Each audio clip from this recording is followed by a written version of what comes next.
Alright guys, we're over here at the Xavient booth at PAX East. Standing next to me is Tim Lindy of Xavient Games, and we are checking out quite possibly the most badass first-person RPG on the show floor, maybe even the most badass game on the show floor. In your humble objective opinion, would you say that?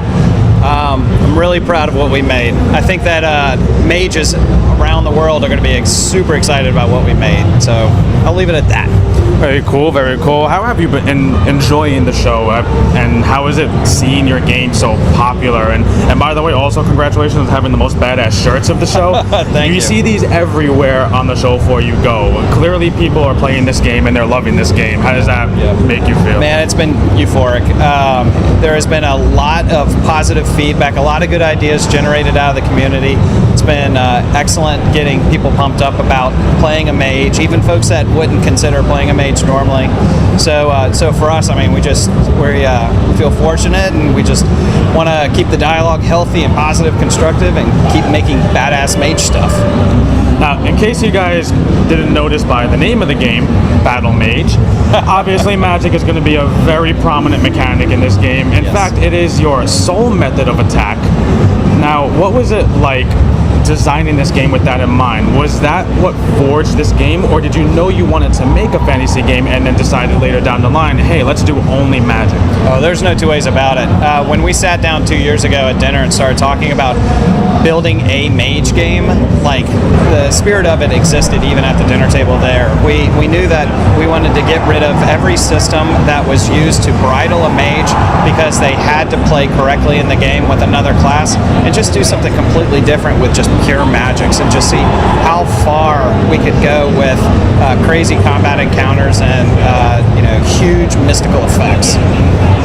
So you would probably say that the mage of this game is a Templar's worst nightmare. Yes, absolutely. So magic absolutely flying rampant. It's a lot of fun playing the game. There's just so many combinations you can make. I was saying before how much I love the corruption sigil. It adds some spiciness to it. So aside from the usual fire, ice, lightning that we'll see, what are some other crazy, more unique spells that we'll encounter? Got two answers for you there.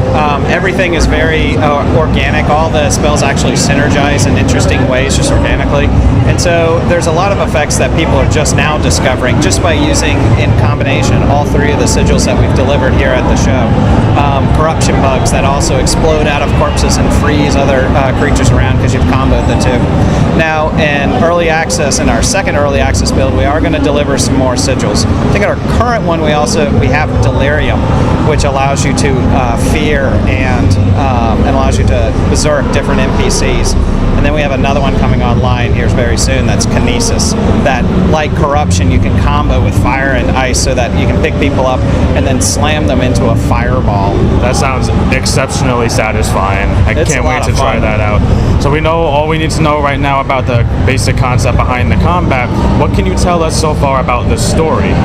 What I can tell you about the story is that Xavient is very passionate about our tagline, "You will feel everything." It's guided us on a lot of different things.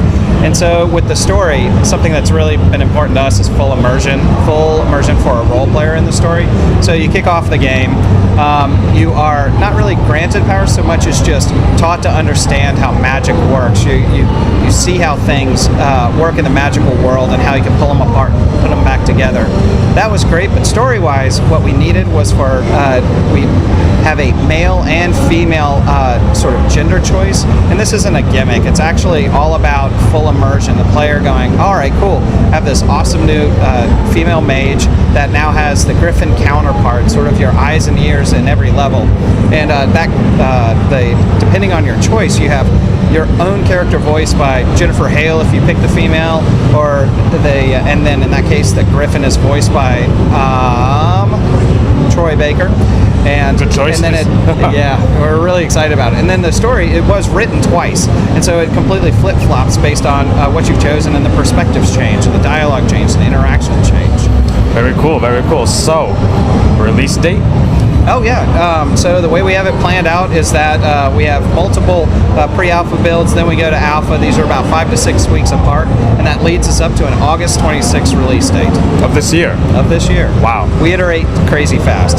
That is pretty cool. So Lichdom Battlemage. Check it out. It's coming out later this year. It's absolutely crazy. Thanks so much for talking with us. Oh, my pleasure. My pleasure. Absolutely. We Check out love the having all you guys out here. check out the shirts. Yes.